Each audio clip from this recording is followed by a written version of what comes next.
Hello friends, आज हम देखने जा रहे हैं मॉडर्न हिस्ट्री को थ्रू आर्काइव्स। तो आर्काइव्स में पहले आपको बता दूं, जैसे हम लाइब्रेरी होती है उसमें हम अलग अलग सब्जेक्ट्स की बुकें अलग अलग सेक्शन में रखते हैं जिससे हमें वो ढूंढने में आसानी हो। इसी तरह से अपनी हिस्ट्री को प्रिजर्व रखने के लिए, रिकॉर्ड रखने के लिए हम हर एक इवेंट को टाइम के हिसाब से अपनी एक लाइब्रेरी बना के रखते हैं।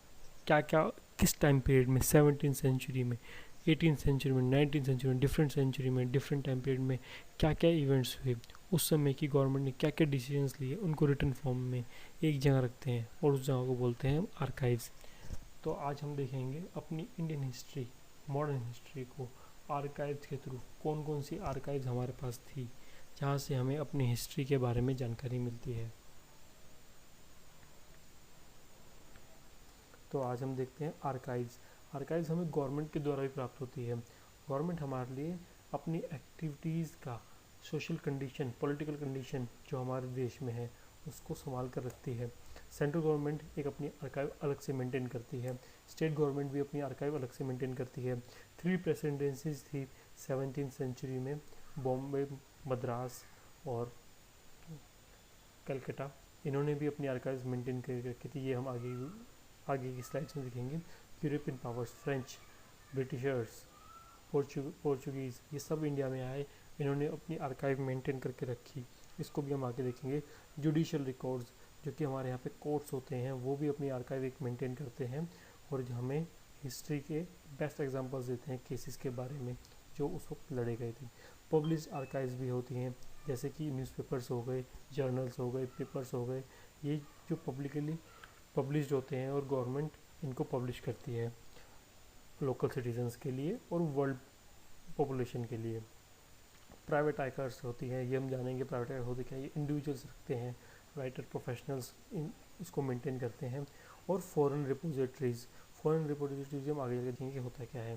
तो सबसे पहले हम जानते हैं central government archives. Princely states India में काफ़ी थे, छोटे मोटे प्रिंसली, राजस्थान में बीकानेर के, जोधपुर के, मद्रास के, कलकत्ता के, अवध, लखनऊ के, ये प्रिंसली स्टेट्स थे। इन्होंने अपनी आर्काइव्स मेंटेन करी।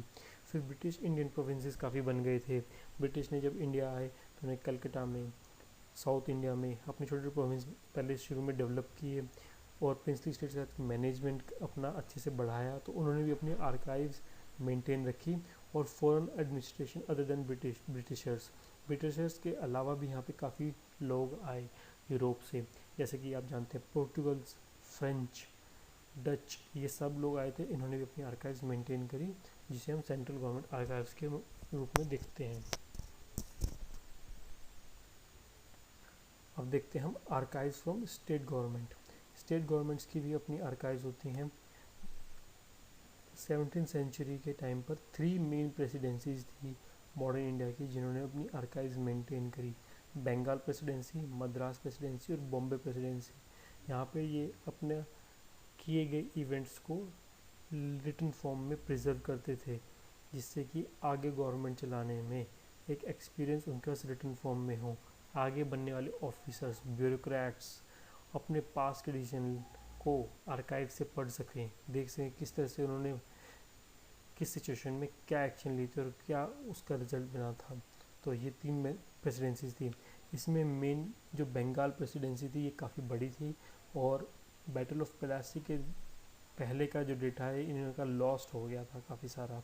तो इसमें हमारे पास ज़्यादा कुछ है नहीं और इतना सब कुछ ये मेंटेन भी नहीं रख पाते थे उस समय, क्योंकि उस समय इतने मॉडर्न टूल्स नहीं थे आज की तरह, डिजिटल टूल्स। तो हमें यहाँ से ज़्यादा कुछ मिलता नहीं है, लेकिन जो भी मिलता है वो एंशियंट हिस्ट्री के मुकाबले काफ़ी कुछ यहाँ से हमें अपनी देश के बारे में जानने को मिलता है। तो इंडिया के अलावा अदर यूरोपियन पावर्स भी इंडिया में थी जिन्होंने आर्काइव्स मेंटेन रखी। पोर्चुगीज़ जो गोवा में आए थे, डच जिन्होंने कोची में इस्टेब्लिश किया, फ्रेंच पौंडीचेरी जिसे पुदुचेरी के नाम से जानते हैं, उन्होंने अपनी आर्काइव्स वहाँ पे इस्टेब्लिश की। और ईस्ट इंडियन कंपनी जो ब्रिटिश, या स्पेलिंग मिस्टेक हो गई है, ब्रिटिशर्स ने अपनी अलग आर्काइव मेंटेन करी। तो इन सब की अलग आर्काइव्स है जहाँ से हमें हिस्ट्री में इनके आने का, इनके किस किस रूलर के साथ इन्होंने अपने अलायंस बनाए और किस किस रूलर को उन्होंने सपोर्ट करा और अपना बिजनेस यहाँ पे बढ़ाया। शुरू में ये रूल करने के पर्पज़ से आए थे या शुरू में बिजनेस करने के पर्पज़ से आए थे, ये भी हम इन आर्काइव से जान सके हैं। जुडिशियल रिकॉर्ड्स, मद्रास, कलकत्ता और सुप्रीम कोर्ट ऑफ बंगाल, ये 3 मेन हाई कोर्ट्स थे और सुप्रीम कोर्ट थे इंडिया में उस समय। इन्होंने अपने किए गए सभी केसेस को डॉक्यूमेंट फॉर्मेट में प्रिजर्व रखा है और आज भी ये हमारे लिए एक आर्काइव्स का काम करते हैं। यहाँ से हम देख सकते हैं हमारी हिस्ट्री में जुडिशियल सिस्टम किस तरह से काम करता था और किस किस केस को उन्होंने किस किस तरीके से उस समय हैंडल करा। पब्लिश आर्काइव्स होती हैं जैसे पार्लियामेंट्री कमेटीज़ हो गई, वेरियस रॉयल कमीशंस ब्रिटिशर्स ने फॉर्म करी, एजुकेशन और सिविल रिफॉर्म्स हुए, फैमिन रिपोर्ट्स हैं, पार्लियामेंट्री डिबेट्स हैं, गैजेट ऑफ सेंट्रल गवर्नमेंट या फिर किसी प्रिंसली स्टेट की प्रोविंशियल गवर्नमेंट है उन्होंने, ये सब गवर्नमेंट के द्वारा प्राय हमें दी जाती है। पार्लियामेंट्री कमेटी कोई होती है तो वो अपनी हर एक इवेंट का मिनट्स ऑफ मीटिंग को पब्लिश करके रखते हैं कि उन्होंने किस किस मीटिंग में किस किस कमेटी को फॉर्म किया है, क्या क्या उन्होंने डिसीजन लिए हैं। रॉयल कमीशंस जो बनती हैं और इंडिया में आके वो काम करती हैं।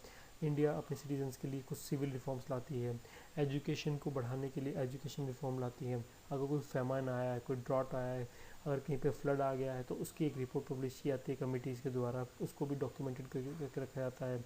पार्लियामेंट में जो डिबेट होती है आजकल हम देखते होंगे वो सब पार्लियामेंट के आर्काइव में वीडियो रिकॉर्ड फॉर्म में रखी जाती हैं, लेकिन पहले ऐसा वीडियो रिकॉर्डिंग नहीं थी तो उसे रिटन फॉर्म में रखा जाता था। और आज भी हम देखते हैं कि गैजेटेड इंडियन गवर्नमेंट निकालती है जिसे अपने सारा राजपत्र कहते हैं, उसमें सारा ब्यौरा लिखा जाता है कि जो भी इंडिया अपनी पॉलिसीज़ बना रही है, नए नए रूल नए नए लॉ फॉर्म कर रही है, वो उसमें लिखते हैं। तो उस समय भी ऐसा ही कुछ होता था, उसको हमें पढ़ते हैं तो हम जान पाते हैं उस समय क्या क्या हो रहा है हमारे इंडिया में और क्या क्या चल रहा था हमारे इंडिया में।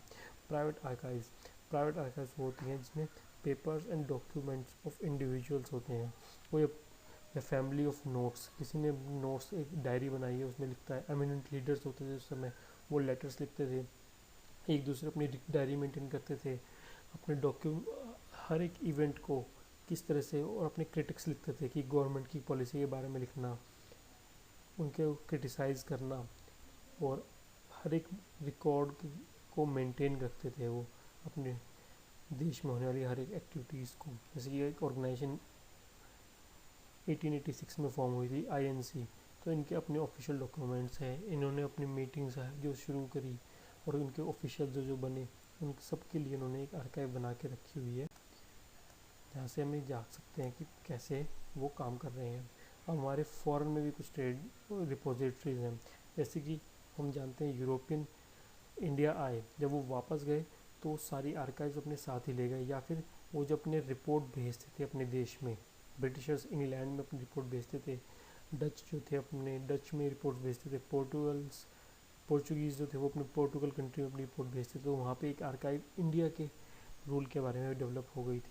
तो इंडियन ऑफिस रिकॉर्ड्स लंदन में, ब्रिटिश म्यूजियम में, इंडियन आर्काइव्स नेशनल पेरिस में, फ्रेंच की जो आर्काइव्स हैं, डच इंडिया में आए तो इनकी द हेग में, और डेनिश आर्काइव्स कोपेनहेगन में, और पोर्चुगल्स की लिस्बन में। ये डिफरेंट इंडिया की हिस्ट्री वहाँ रिपोजिटरीज में रखी हुई है, और वहाँ से हम पढ़कर जान सकते हैं कि उन्होंने क्या क्या डिसीजन और क्या क्या पॉलिसीज़ बनाई थी इंडियन सिटीजन्स के लिए, जो कि हमारे उस पॉलिटिकल सिस्टम को दर्शाती है और हमारे सोशल सिस्टम को दर्शाती है। उस टाइम की इकॉनमी किस तरह की थी और वो किस मोटिव से हमारे यहाँ पर आए थे, उनकी पॉलिसीज़ को पढ़कर हम जानते हैं। अब ये तो थी गवर्नमेंट आर्काइव्स जो कि गवर्नमेंट फॉर्म करती है ऑफिशियल रिकॉर्ड्स। कुछ नॉन गवर्नमेंट आर्काइव्स भी होती हैं जो कि गवर्नमेंट का जिसमें कोई योगदान नहीं होता, जैसे कि बायोग्राफीज़ हो गई, मेमोइर्स हो गए, ट्रैवल अकाउंट्स हो गए, कोई ट्रैवलर इंडिया आता है, न्यूज़पेपर और जर्नल्स हो गए, ओरल एविडेंस, क्रिएटिव लिटरेचर और पेंटिंग, ये भी हमारे की स्लाइड्स में देखेंगे। Biographies and travel accounts, travellers हो गए, ट्रेडर्स हो गए, मिशनरीज हो गए। जब ब्रिटिशर्स यहाँ पर आए थे और पोर्चुगीज़ यूरोपियंस जब यहाँ पर आए तो अपने साथ क्रिश्चियनिटी का प्रचार करने के लिए भी काफ़ी आए थे, तो काफ़ी सारी मिशनरीज़ भी लेकर आए थे। उनके टाइम में काफ़ी सारे ट्रैवलर्स भी आए, ट्रेडर्स भी आए, और पहले यूरोपियंस ट्रेड करने के पर्पस से आए थे, बाद में उन्होंने रूल करने की सोची यहाँ पर। तो ब्रिटिशर्स में अलेक्जेंडर बर्न्स, जॉन बटलर जिन्होंने आसाम में खूब घूमे, बेंजामिन हाइन, नॉन ब्रिटिश ट्रैवलर्स जो हैं विक्टर जैकमॉन्ट एंड बैरिस चार्ल्स, ये सब नॉन ब्रिटिश रूलर्स इंडिया में आए। उन्होंने इंडिया के बारे में काफ़ी कुछ लिखा। न्यूज़पेपर एंड जर्नल्स, न्यूज़पेपर और जर्नल्स भी काफ़ी इंडिया में छपने शुरू हो गए थे 18th सेंचुरी के एंड तक। First newspaper the Bengal Gazette by James Augustus Hicky ने छापा। Calcutta Gazette, Madras Courier, Bombay Herald, ये सब इंग्लिश न्यूज़पेपर उस समय हुए और कुछ लोकल रीजनल लैंग्वेज में भी न्यूज़पेपर शुरू हुए। तो फर्स्ट अटैम्प्ट जो न्यूज़पेपर का इंडिया में हुआ वो ईस्ट इंग्लिश के द्वारा ही हुआ था। उन्होंने ईस्ट इंडिया कंपनी के लोगों ने उनकी ट्रेड पॉलिसीज़ को क्रिटिसाइज़ करने के लिए गया था, क्योंकि कुछ माल प्रैक्टिस भी वो कर रहे थे। उनको ऑफिशियल चीज़ों को प्राइवेट तरीके से यूज़ कर रहे थे। जैसे कि आजकल भी आप देखते होंगे, किसी अधिकारी को आप गाड़ी देते हैं तो गाड़ी अपने पब्लिक यूज़ के अलावा वो पर्सनल यूज़ के लिए भी यूज़ करता है। तो उन चीज़ों को कुछ लोगों ने देखा और उन्होंने उस चीज़ के लिए उनको पब्लिश करा न्यूज़पेपर्स में और वो छापा, जिससे लोगों को पता चला और एक्सपोज किया मेल प्रैक्टिस को ईस्ट इंडियन कंपनी में जो हो रही थी। इसके बाद बंगाल गज़ट को बैन भी कर दिया गया, लेकिन इस एक्टिविटी को देखते हुए सबको ये बहुत अच्छी लगी। तो और जो उस समय थोड़ा सा रुतबा रखते थे, पैसा रखते थे, उन्होंने इन्वेस्ट करके Calcutta Gazette, Madras Courier, Bombay Herald जैसे न्यूज़पेपर शुरू किए, जिससे कि लोगों में थोड़ी जागरूकता आई। ओरल एविडेंस भी हमें मिलते हैं, आर्काइव्स से हम मेंटेन नहीं करते, लेकिन ये रिटन सोर्सेज नहीं होते और इन पे इतना रिलाई भी नहीं कर सकते, क्योंकि ये आप आगे किसी को कुछ बताते हैं, वो उसमें से कुछ जोड़ लेता है, कुछ वो कम कर देता है।